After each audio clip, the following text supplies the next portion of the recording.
ખબરોમાં બન્યા રહેવા માટે બેલ આઇકોન દબાવો અને એબીપી અસ્મિતાને સબસ્ક્રાઇબ કરો. અમરેલીની ધારીથી મુખ્યમંત્રી વિજય રૂપાણી કોંગ્રેસ પર પ્રહાર કર્યા. મુખ્યમંત્રી વિજય રૂપાણીએ પક્ષ પલટુને લઈને કોંગ્રેસ પર નિશાન સાધતા કહ્યું કે કોંગ્રેસના લોકો ફક્ત પક્ષ પલટુની જ વાતો કરે છે. પરેશભાઈ ગાંડા થઈ ગયા છે. બધા ગાંડાઓને જ ટિકિટ આપી છે. રાજ્યમાં છેલ્લા 3 વર્ષમાં કોંગ્રેસના 28 ધારાસભ્યોએ રાજીનામા આપ્યા. મુખ્યમંત્રીએ જણાવ્યું કે કોંગ્રેસની નેતાગીરી સંપૂર્ણ નિષ્ફળ ગઈ છે.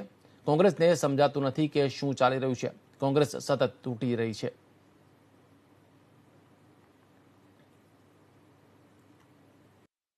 એમાં પણ પરેશભાઈ ટ્વીટ કરે કે ગદ્દાર કરતા ગાંડો હારો, બધા ગાંડાઓને ટિકિટ આપી લાગે છે, પોતે ગાંડા થઈ ગયા છે. એમાં પણ પરેશભાઈ ટ્વીટ કરે કે ગદ્દાર કરતા ગાંડો હારો, બધા ગાંડાઓને ટિકિટ આપી લાગે છે, પોતે ગાંડા થઈ ગયા છે.